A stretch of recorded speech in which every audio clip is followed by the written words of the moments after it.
On today's show, he's the all-time winningest coach at ESU and Fort Hays State, and he is the second all-time winningest coach at Pittsburgh State, 1,130 total wins for Bob Fornelli.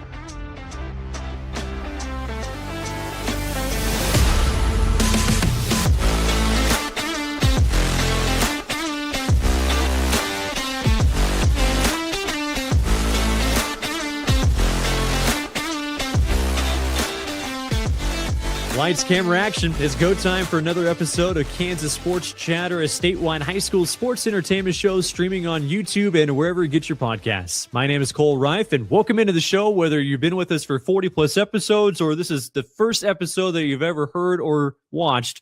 We appreciate it. And you can find all those archive episodes by going to wherever you get your podcasts, or you can subscribe on YouTube to Kansas Sports Chatter's page or channel. We talk high school sports. That's about as simple as this gets as we lean toward the entertainment side, and we have another good list of guests lined up for today's show. Coy Wilkinson, Tyce Ndegwa, Landen Schultz, all from Hartford basketball team. They'll be with us for our leadoff question. Great start for Hartford. They'll be here shortly. Tyler Lare, head coach of the Rawlins County boys basketball team. He'll be with us on the episode today talking about his coaching career. Jim Kobbe with the Kansas Baseball Hall of Fame, part of the Board of Advisors. They announced their 2026 Hall of Fame class, and they'll be inducting them coming up here on January 31st. Jim Kobbe will run through that Baseball Hall of Fame class. Dylan Hitchcock with Sudden Victory Podcast will talk all things girls wrestling, including some of the top teams in the state this year. And then we'll wind things down with Mitch Fortner at a Manhattan with one of his radio highlights. He was part of that state championship run for the Manhattan Indians. We'll get one of his calls from this past fall. Like always, our show starts out with our leadoff question. It is our leadoff question with Coy Wilkinson, a member of the Hartford basketball team. Coy, the question today, what's your favorite highlight so far in your high school career? I'd have to say my favorite highlight from my high school career would be my sophomore year against Madison. It was a close game the whole way. It got down to the fourth quarter. I believe it was 39-39. Going into overtime, Madison got up by 2, like 30 seconds left. I came off a double, hit a deep 3 to get up by 1 with about 20 seconds left. Like, did you know all the way that you were going to shoot that ball? Not necessarily. It was just one of those things that kind of came within the flow of the offense. What was the hype like for that game before it started? We knew it was going to be one of those ones. It was going to come down to the wire. With Madison and us, it's always been a close game. So when you go to overtime, and I'm sure you've been in other overtime games, but like, what's that mentality like for you? Like when you hit OT? Just got to ride it out. I mean, overtime's always a big stage. So you talk about that play in overtime. Like, have you had success with that play before? Had you run it before? Yeah, we run that play a lot. Actually, it's one of our best ones. Haven't ran it as much this year just because we have more spaced out and just full of the offense. But last year we ran it quite a bit, got a lot of points off of it. All right. So who helped you out with that play? Who set that screen and who helped out that play? Keenan Renfro set the screen, and I believe Landen Schultz passed me the ball. Nice. So how many times have you watched that replay? Just when I watch film, I guess. Not a lot, but a few times. That's Coy Wilkinson, member of the Hartford basketball team, with today's leadoff question. It's today's leadoff question with Tyce Ndegwa, member of the Hartford basketball team. Tyce, the question, what's your favorite highlight so far in your high school career? I have to say my sophomore year against Northern Heights. We had a rough first half. We came out in the third quarter. I had a big and one. I mean, I remember the score, but I feel like it gave us a lot of momentum in the rest of the game. What was so rough in the first half? Like, what were some of the things you guys were doing wrong in the first half? I don't think we get shots to fall. I mean, I think we were low energy, and just after that, we built off of that and got the lead. Anything particular that changed in that second half that helped spur that comeback? I feel like shots started to fall. I mean, we started to play more as a team, and we got a lot more momentum in the game. So that and one play, take me through that. How'd that one get set up? I don't remember if it was a set play, but I remember at the top of the key, ripped the right, and then just got the foul, made the bucket. So Did you know right away that was going to be a pretty big highlight for that ball game? I mean, not really. I just felt like, I mean, after I knew we were gonna start getting going after, so. Anyone that helped you out on that play? Anybody that was around that helped make that play possible? I think all my teammates kind of helped me. I mean, just the way we all spaced the floor and play as a team, I feel like everyone helped. You get to, what was the crowd reaction like in those games? I think we had a decent crowd there. I feel like everyone in our crowd really helps a lot. I mean, we have a really good bench too. I mean, coach always has the energy too, and everyone on the court's always energized. So, have you rewatched that replay a decent amount of times? Not really. I mean, every time I really watch Northern Heights, I mean, we have them after break, so probably have to watch it a few times. That is Tyce Ndegwa, a member of the Hartford basketball team, with today's leadoff question. It is today's leadoff question with Landen Schultz, a member of the Hartford basketball team. Landen, what's your favorite highlight so far in your high school career? It's got to be all the summer work we put in this summer and last summer. I mean, it's been a lot of fun, whether it's just shooting on the gun with each other, playing at Carson's house, just messing around. What stands out about, summer workouts and just summer training for you? I mean, we really bring it. We know we got standards to uphold, and we got to build on every year, so we got to bring it every single time. Is basketball like a full-time focus during the summer? Kind of take me through your typical summer for you in high school. I mean, we focus on football also, but we play a lot more basketball in the summer, I'd say, yes. But a lot of the time we're focusing on football too. But most of the time we come to the gym and just shoot around. So, what did you work on the most during the summer? We played a lot on 5-on-5 and just moving the ball quickly and getting up and down. All right, so I know it's summertime, but any particular highlights from the summer that stood out for you that you were showboating about? We had a good game against Crest in our summer league. It was a very close game all game, and then we had a bunch of people scored that game. So, I mean. Well, I mean, when you get into, summer league games, like what's that style compared to, actual high school games during the winter? It's a lot faster, I feel like. We move the ball so much quicker in summer ball. We press all game. We get up and down. We run. Do you try anything different during the summer? Is that kind of a time to experiment? Yeah, we experimented with a bunch of plays, but we ran everything we run in season, so we got it down because we got players coming in that haven't ran it. But most of the players have ran it through junior high, but if you haven't, you got time to run it during the summer then. You talk about, also, working on football, but what's that transition like from fall to winter for the two sports? We got a get-back mentality all season. We fell a lot. We came short all football season, so, we got get-backs every league game. That is Landen Schultz, a member of the Hartford basketball team, with our leadoff question. Coy Wilkinson, Tyce Ndegwa, and Landen Schultz with us here for our leadoff question from Hartford High School. Again, powerful team in Hartford. Excited to see what they'll have in store for us here in a month or so as we get into the postseason. Hey, would you want to say thank you to our sponsors? It is Meyers Enterprises. As you can stand out from the noise, grow your business, schedule a free consultation with Meyers Enterprises. SPX LED video walls. Whether you're sharing a sermon or broadcasting a game, they have a solution designed for your needs.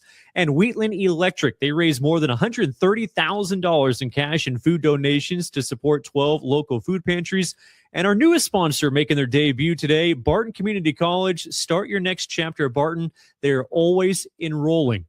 Excited to have Barton on board for one of our sponsors of the show. It always seems like they have something exciting going on at one of their campuses across the states, and excellent administration. It starts out at the top, great faculty, great staff, and it always just seems like they're adding a new field of study for you to better your life and continue your education. Check it out at Barton Community College. Glad to have them on board here with Kansas Sports Chatter. We'll take a break. When we come back, we'll hear from Tyler Lare. He's the head coach of the boys basketball team at Rawlins County out west. We'll hear from him right after this.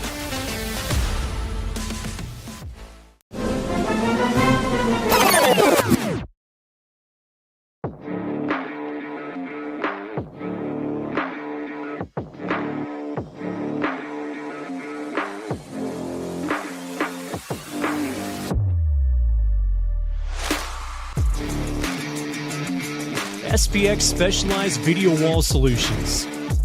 Your gym needs SPX.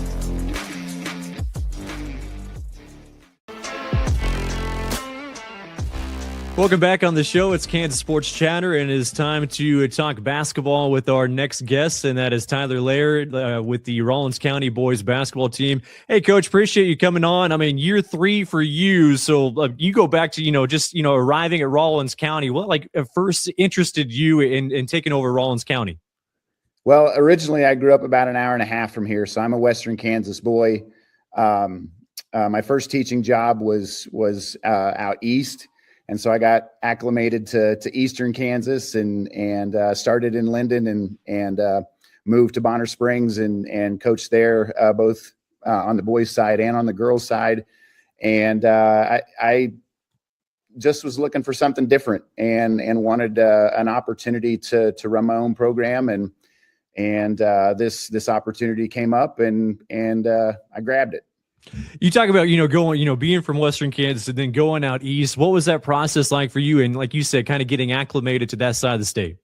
Well, especially I went to Eastern Heights High School. And so I graduated with 12 kids in Agra, Kansas, and going to a 4 or 5A school like Bonner Springs. It was definitely an adjustment from a coaching standpoint, because you have 40 kids try out for basketball sometimes, and you have to have tryouts and cuts.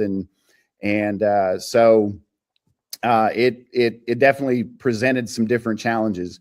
And even at Landen, being a little bigger school, when I walked into that situation, I had an unusually large 8th grade class my first year coaching there. And so I had over 40 boys for 7th and 8th grade basketball combined. So trying to find them all playing time was quite a challenge as well. But I was excited about the opportunity to get back west and get back into a smaller community and a small school, and it's brought back a lot of memories, and I'm kind of trying to go a little old school at times as well. So it's been fun. It's been fun, and I've got a great group and have had a great group the last 3 years working with them. So really enjoyed my time here so far.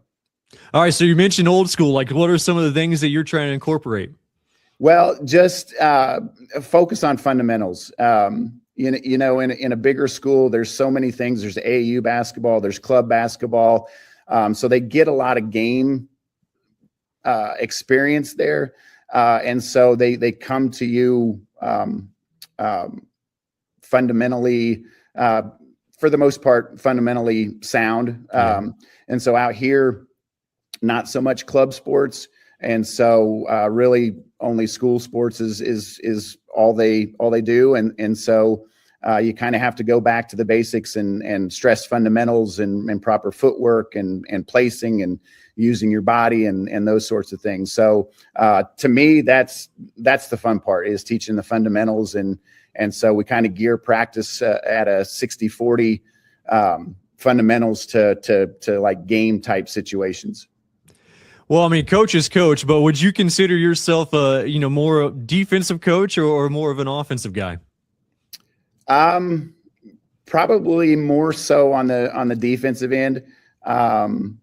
Defense as a player in high school, I wasn't very gifted, but I gave it my best effort. But defensively, it's about heart and determination. And so if I feel like that, if a kid has those two qualities, then I can put them in a situation where they're successful. I'll ask you favorite defense that you run. I mean, are you a man-to-man or are you a zone guy? I prefer man. I understand matchups. Right now we're toying with a little tandem 2-3 zone. And so we've tried it out a few times and had to tweak some things, but it's got some man principles to it. But at the same time, it allows my guys to fly around and take some chances and gamble and kind of anticipate the next pass and kind of take it away as well. So we look for that to kind of start our break and get going and transition our defense into offense. I don't want to be naive, and I know zone defense has been around for decades. There's nothing new there, but at the same time, I feel like there has been a steady push. I don't know how long back that more and more coaches and teams are playing zone. Whether it's at the high school level or even the college level, and there's pros and cons for both of it. But I like that you're on the show right now because you mentioned kind of some of those old school tendencies. What have you seen? Have you kind of seen that too, where just more folks are playing zone? Yeah. And I see it more in the smaller school setting because, again, matchups like our tallest guy this year, we're fortunate is 6'4", but we'll face teams that have 6'7" or 6'6", and so it poses a challenge, and most of my players are right around that 5'9", 5'10" area too. Yep. And so sometimes you get guards out here that are also 6 foot or 6'2", and it just it matters about matchups, and so it's harder to match up when you're working with a smaller team size, I guess. Your defensive style, like, where did you learn that? Is that from your playing days or former coaches? Like, where did you kind of pick up your style?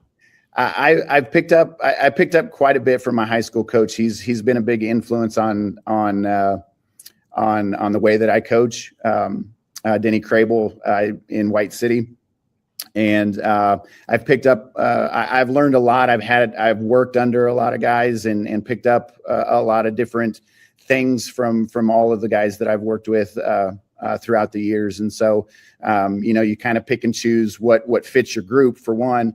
But two, what you like and what you're confident in teaching and what you truly believe in as well.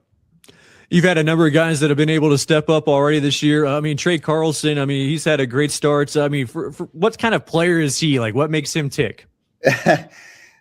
Trey is very driven, and he wears his emotions on his sleeve. I love his intensity and his emotion that he brings to the game, and so our other kids feed off of that really well. And where we want to play a faster paced game, they need it. And so Trey's been a great addition. I met him when we first moved out here. He was leaving Atwood as we were moving in, and my two sons that are on the team, they played with Trey out in the street. We brought our goal from Kansas City, and they played out there. And so I met him there, and then he left to go play for Coach Sides in Phillipsburg, and then Russell, and he really wanted to come back. And so it worked out to where he could come back, and yeah, he's been a tremendous help for us, and also helped us take some positive steps as far as program and culture too. Man, that's a dedicated, coach. If you bring in that goal, was that like the first thing that arrived from the Kansas City area over to Rawlins County? It's a basketball coaching thing. You got to bring the goal with you, right? I just have this picture in my head of strapped over the Suburban or something like that, or well, yeah. we it was a U-Haul. Okay, it was a big U-Haul, but yeah, we broke it down, and that was the first thing that the boys set up, and like I said, they set it up so that it was out in the street where we don't have a driveway or a level driveway. And so, they set it out in the street, and man, the first couple of weeks we were in town, we had a slew of kids coming and going, playing hoops with us. So the boys met a lot of their friends, and right off the bat, and basketball was the key to that. That's awesome. Hey, Coach, appreciate your time, and best of luck the rest of the season. Thank you. I appreciate it. Thanks for having me on. That is Tyler Lare, the head coach of Rawlins County's boys basketball team, and we'll have more of the show right after this. Power outages don't wait for a convenient time, and neither should you. Right now is the perfect season to invest in a standby generator from Wheatland Electric Cooperative. With low monthly payments and special financing for co-op members, reliable backup power is more affordable than you think. We'll help you survey, install, and finance a Generac standby generator, all with professional installation you can trust. Protect your home, your comfort, and your peace of mind before the next storm hits. Get a free quote today and make life without power a thing of the past. Visit us online or call us to get started today. Sportsmanship is when people who are playing or watching a sport treat each other with respect. This is a reminder to be a good sport to your peers, coaches, opponents, fans, and the people officiating the game. Sporting events have a much better atmosphere when everyone involved is displaying good sportsmanship.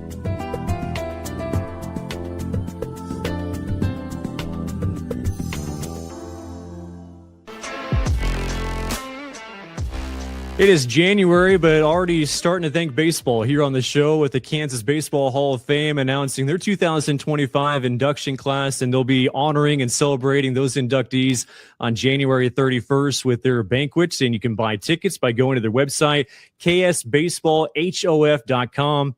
Again, that website, ksbaseballhof.com. With us on the show today, one of the board of advisors for the Kansas Baseball Hall of Fame, Jim Kobbe. Hey, Jim, appreciate you coming on the show. Excited to talk some baseball with you. But I guess also excited to say, thank you to you. I mean, there's probably just a couple of people in my career, in my profession, like especially when I was just getting started, that made a really big impact on me. And you're one of those guys, and able to intern with you at a television station there in Wichita when I was in college, and able to shadow you and learn from you was a great experience. So forever thankful to you. Well, Cole, you had to say that, of course. But hey, you're a good intern, man. You've always had a good sports head, and I'm so pleased that you've had and are having a long broadcasting career. You've outshone me already, for sure. That's not the truth. You're one of the best. For you, like, how did you get involved with the Baseball Hall of Fame? Well, so let me go way back to before me. 1939 is when the Kansas Baseball Association first started inducting Halls of Fame classes. And so they inducted a class every year. And by the time, the 1990s are rolling around, there's a gentleman, an ex-big leaguer named Owen Friend, who was the longtime president at that point. And Owen asked to involve me, and I emceed one of their banquets. And, at that point, a friend of mine, Dennis Higgins, also a broadcaster for Butler, he and I decided that we would get active and involved in the Kansas Baseball Hall of Fame. So that was 20 years ago. And, we've tried to help along the Kansas Baseball Hall of Fame, modernize it a little bit. We now have our website, ksbaseballhof.com, that you mentioned. And a few years ago, we lost our physical exhibit. So the website is so critical to us right now. We're very proud of it. We hope that people will go to it and just check it out, because we've got pretty good bios of all 270 of our members. And there are just some tremendous stories of the people that are in the Kansas Baseball Hall of Fame. And I'm very proud to be a part of it. Yeah, you talk about those stories, and I mean, this class no different, Jim. I mean, you start out with, at the top of that list, Beals Becker, an El Dorado guy, and, had his MLB career, and then, is able to come back to Kansas City, play with the Blues, and a special one to get inducted. Yeah, he's an interesting guy. He was born in El Dorado, actually went to a military school in Missouri his high school years, and then where he really had his breakout was with the legendary Wichita Jobbers team in 1907. I always want to check my dates on that. And he went directly from the Wichita Jobbers to the major leagues. And he spent 8 years in the big leagues. And in fact, there is a Sabre paper that just came out recently that said, if there was an MVP award in the National League in 1913, Beals Becker would have been it. Wow. So, he's an interesting guy and a good ball player. We're talking about, he was born in 1886. So Beals, very happy that he served his 150 years to finally get into the Kansas Baseball Hall of Fame. We go back and right wrongs, and it's hard to believe that Beals Becker was not already in our Hall of Fame.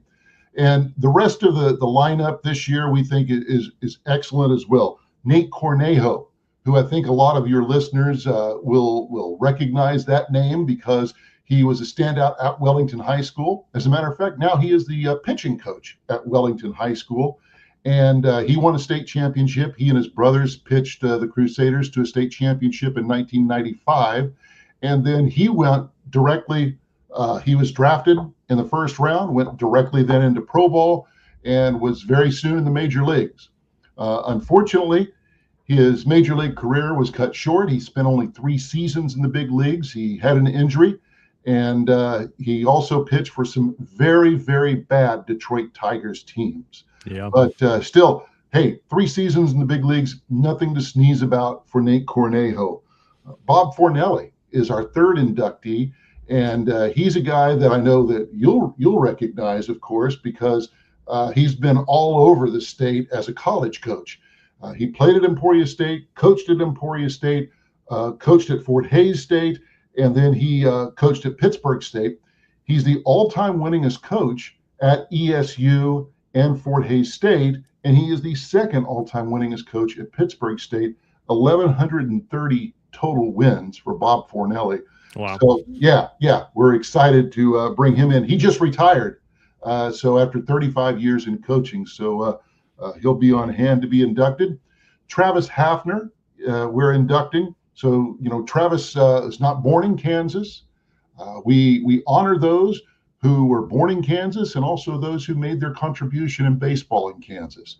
So Travis Hafner is actually from North Dakota, but he came to Cowley, and he played 2 years for Coach Dave Burrows at Cowley, and helped the Tigers to a national championship in 1997. You may recall they won back-to-back there.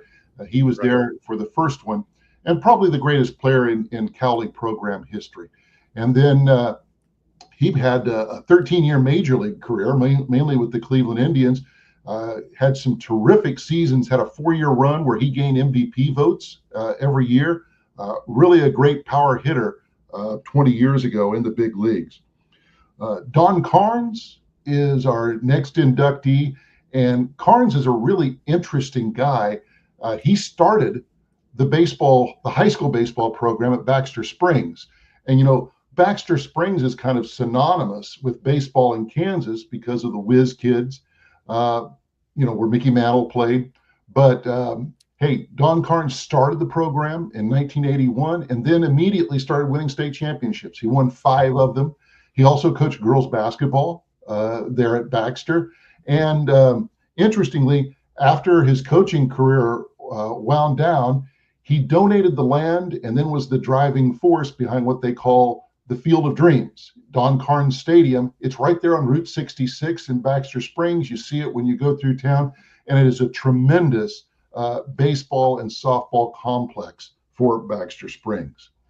2 more inductees. Bob Veal is going to be inducted, and Bob Veal is another guy kind of forgotten about. He was a great pitcher for the Pittsburgh Pirates in the 70s, one of the fastest fastballs in the majors. And, he was a perennial strikeout leader in the National League. And interestingly, he came from Birmingham, Alabama to go to St. Benedict's College, which is now Benedictine in Atchison. And he played basketball there and also played baseball there at St. Benedict's. So Bob Veal will be inducted into the Kansas Baseball Hall of Fame, rightfully so. He played 3 years at St. Benedict's.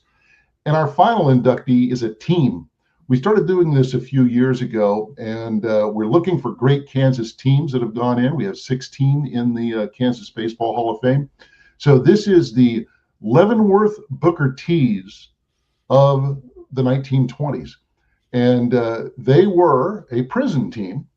And interestingly, this is quite a story. And a historian who sits on our board, Bob Reeves, is the guy who really brought this to light. And there's a story that he and his son wrote, and it's on the National Archives website. But anyway, the wardens at that point in time, in the teens and 20s, were trying to figure out ways to make their prison population behave better. And so one of the things they turned to was baseball. And of course, the country was baseball crazy back in the teens and 20s. And so interestingly, they formed teams based on their racial alliances within prisons. So you would have a Hispanic team, you would have a Caucasian team, you would have a black team. And so the Leavenworth Booker T's were the black team at Leavenworth Prison. and they were great. They won everything, including the state semi-pro championship in 27, 28, and 29.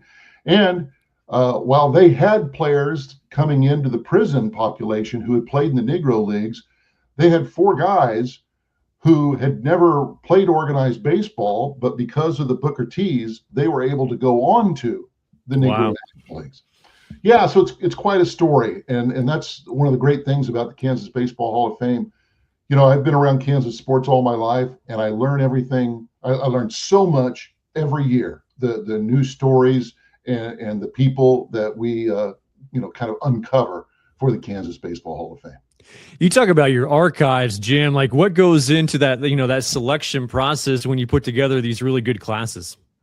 Well, we have a board of advisors, and right now that's 8 people. And we are based here in Wichita, and we keep a running list of all nominees. So anybody can nominate.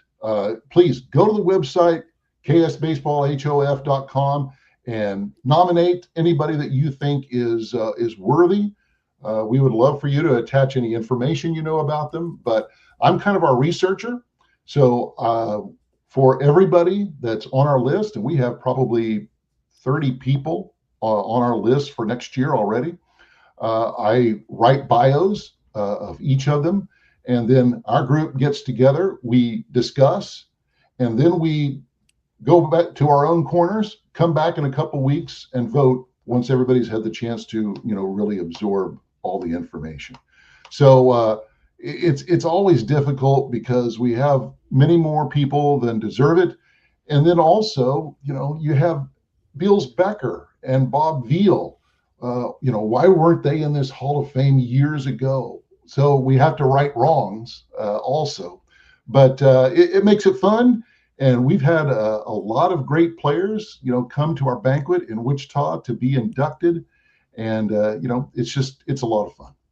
Hey, Jim, appreciate it. And best of luck, and enjoy the banquet coming up. Thank you, Cole. And hey, if you want to come down to Wichita, I'll bet we could maybe find a ticket for you. And also, good luck to you in this podcast. If I can ever do anything for you, please give me a holler. And everybody, please check out ksbaseballhof.com. One of the greats, Jim Kobbe, with us here, one of the board of advisors for the Kansas Baseball Hall of Fame. Here's a hard truth. If your business isn't using AI in its marketing, you've already fallen behind. But there's an advertising agency in Kansas that can get you back up to speed. That agency's name is Meyers Enterprises Media Research.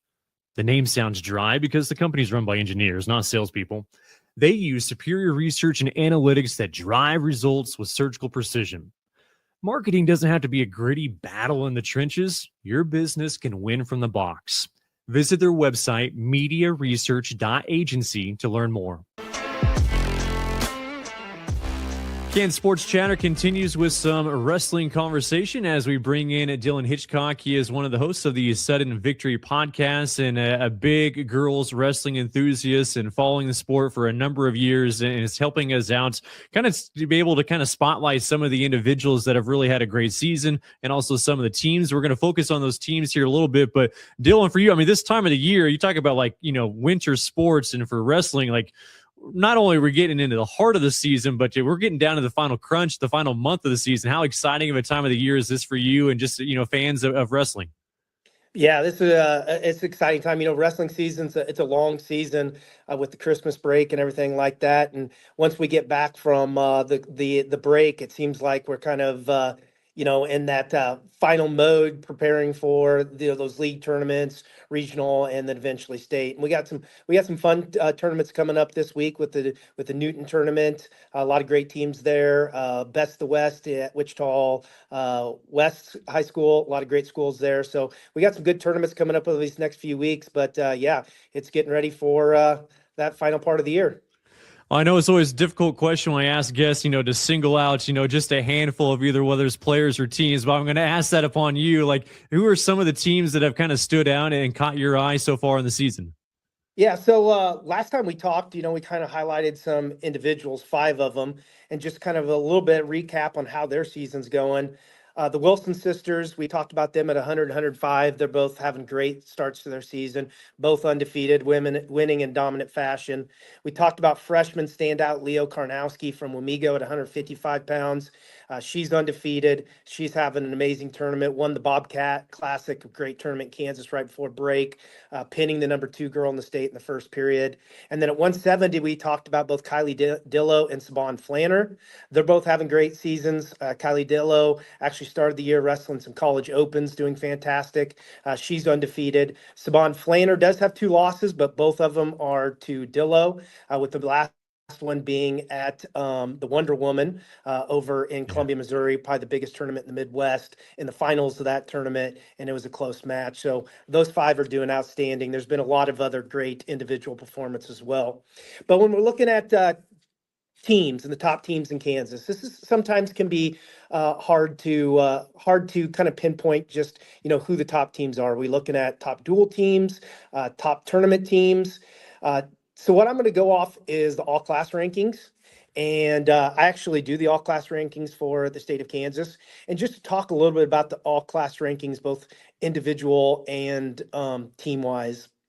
They can be hard to do because we're looking at across all classes. They probably do give a little bit of advantage to the teams that travel to the big tournaments because they see a lot of these girls and therefore have a chance to get common opponents and to move up. As far as the team rankings go, these aren't dual rankings. So it's not that uncommon for a team ranked below in the all-class rankings to beat a team ranked higher in a dual. This is kind of set up as if there was a grand state and all the classes were performing in one state tournament. Does kind of tend to benefit the teams that have the really highest of high level athletes. Definitely, it's good to have a well-rounded team in depth, but really you're going to have those girls that would score, top 3 in the state is probably going to give those advantages too. Right. So I'm going to kind of go through those, 5 teams I have right now in the top 5 and talk a little bit about them. But again, it's early season. This is probably going to shift a little bit, but these 5 teams kind of stood out, both as far as their performances on the mat, but also given their individual performances and how that would probably correlate with some type of grand state tournament. Let's do it. So Garden City right now is the top team in the state and the most updated all-class rankings. They're sitting at 85 points. They have 6 girls in the all-class rankings, which is kind of that top 12. I think the top 10 get published, but the top 12 get points. They're led by 130-pounder Crystal Laura, who's ranked first at 130 pounds. They also have 2 girls that are ranked second, Rodriguez at 120 pounds, and then Mariana Laura at 125 pounds. They also have Nicole Abrego, who's ranked 7th, MJ Mares, who's ranked 5th at 110, and Kara Costa, who's ranked 6th at 115 pounds. Garden City for the past few years has probably kind of been the gold standard when it came to the teams in the area. They have been, last year, they were in the team rankings for national team rankings put out by USA Wrestling. I looked for this year's, and I don't think they've put those out yet, but I'd expect that they would be pretty high in the national rankings as far as teams. Right before break, they won one of the more prominent tournaments in the area. That was the KC Stampede tournament with a lot of teams from Kansas area, Missouri, you had Iowa, Texas, Oklahoma, a lot of different areas represented. So great team, defending state champions. I think they've got a great chance to repeat this year again in 6A. Then another team who's quite a bit different than than Garden City, and that's Shawnee Mission South. They only have 4 in the all-class rankings, which is probably the fewest of the top 5 or 6 teams, but they have some studs at that school. Led by Stella Segura at 110 pounds, who's currently ranked first in the all-class rankings. We also have Lulu Kirk, who's ranked first in the all-class rankings at 285 pounds. Then Saban Flanner, who's ranked second behind Kylie Dillow at 170. And then Adeline Masters at 130 is currently ranked fifth. So they project to probably have at least 3 that would be in the finals and a good chance of winning it, which would get them a lot of points. Then coming in at number 3, and a team that has really impressed me this year, Gardner Edgerton.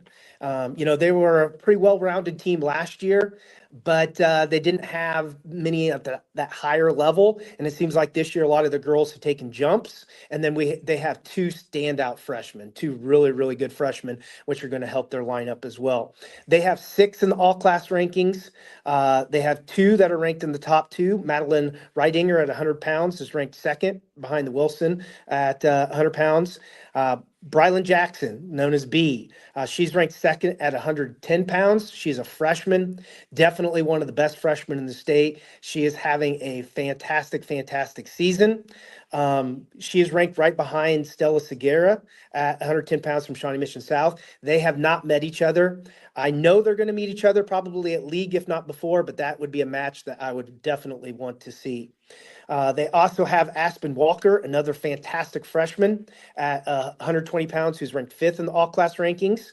Naomi Mayfield, who's a senior, ranked 5th at 125. Josie Klaus, who just won the Dodge City tournament, having a fantastic season, building upon her great season from last year. And then Camila Vasquez at 140 pounds is also ranked 6th. They won the Council Bluffs Classic, which is a great tournament up in Iowa. There's well over 30 teams there from Iowa, Nebraska, Kansas, Missouri. Great tournament there. They finished second behind Manhattan last week at the Dodge City tournament. Then coming in at number 4, Washburn Rural, a team that you can never count out. They've been a powerhouse in girls wrestling, really since girls wrestling began in Kansas, led by Coach Damon Parker. He always has his girls ready to go. He does a great job with their mindset, and they always let it fly at the state tournament and seem to, in many cases, probably not by their account, overachieve at the state tournament. They just seem ready to go. They won the Lady Cat Classic right before break, which I don't think a lot of people, probably including myself, would have predicted them as the winners. They won that by a pretty good margin over some, other very talented teams that we've talked about, like Shawnee Mission South, who wasn't completely healthy, but had most of their top guns. Dodge City was also there as well.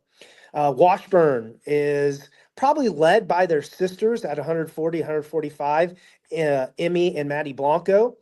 Maddie is currently ranked 5th at 140. Emmy's ranked 3rd at 145. But maybe the best wrestler, in my opinion, and one that has a lot of, I think, lot of upside to her is Tang Precha. Aaliyah Tang Precha at 105 pounds. She's a freshman, having a fantastic season. I believe her only loss is to Dodge City Ramirez at the Bobcat Classic. Wow. So she's a really fun, athletic a wrestler at 105. They also have Aaliyah Smith, who is ranked 3rd at 170, having a great season. And then Lacey Middleton, who had a fantastic Bobcat Classic tournament. She was not projected probably to win it, had a great tournament, won that tournament, defeated a great wrestler from Tonganoxie in Wellsville in the finals, and she's having a great year as well. And then coming at the 5th spot is Dodge City, who is another team that has been one of the more competitive teams in the area over the past few years. They were nationally ranked last year. They've had some great battles with Garden City. They have 6 in the top 12. They have Elizabeth Ramirez at 105, who is ranked 2nd. Miranda Alvarez at 110, who's ranked 7th. 140, Alejandra De La Rosa, ranked 10th. Number 50, Relly Garcia. 155, Relly Garcia, who's ranked 2nd. Naomi Orozco at 170, who was ranked 11th. And then Maribel Castro, who was ranked 4th at 190 pounds. They also, I think, have maybe the most potential to move up. They have a wrestler who I know is on their roster, but has not wrestled yet. So I'm not sure what her status is, if it's injury or what it is. And that is Arroyo at 145 pounds, who would probably be in that top 2, top 3 area. So that could move them up consistently. Outside of those 5, the other team that I wanted to mention, because I think they have a lot of upside as well, and they've really impressed me, is Manhattan. We saw them at the beginning of the year. They just won the Dodge City tournament. They are very, very deep. And I think they have a lot of wrestlers who have potential to move up those rankings. So I could see them making a real push and having a great end of the year as well. And they've really impressed me. They just have some really, really tough wrestlers. But yeah, the 6A tournament specifically should be a great tournament.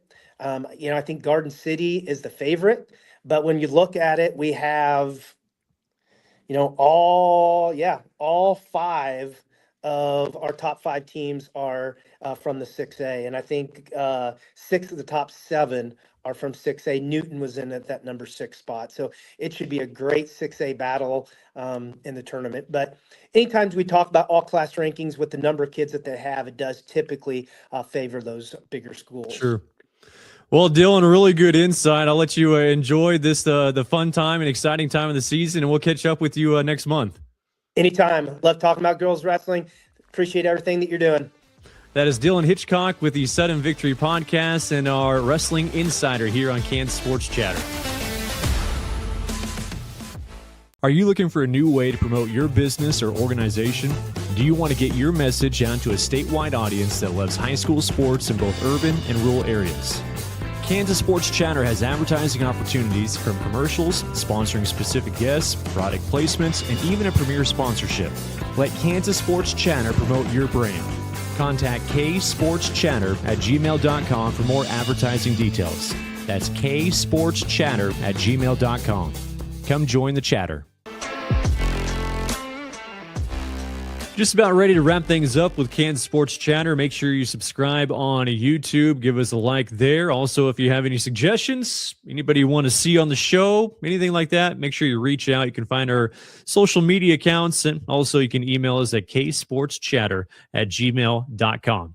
Like for me, like being a radio and a broadcast nut, and especially play-by-play, love it. Love listening to, all the different broadcasters from around the state. It's hard to beat playoff radio broadcasts. Like anytime you get to the playoffs, just that excitement that builds up, not only for the team, the players, but for the broadcaster as well. You can hear it in their voice. This is a good one. Mitch Fortner, he is the voice of the Manhattan Indians, and he was following Manhattan along that state championship run this past fall in Class 6A for the football team. And here's one of his calls from the state semifinals last year against Derby. Enjoy the sounds of Mitch Fortner. There's a snap. It'll be a pitch back to JJ. He's looking to throw. Got him in the flat. Wassenberg, 10-5. Touchdown. Manhattan High. Goodbye, Derby. Hello, title game.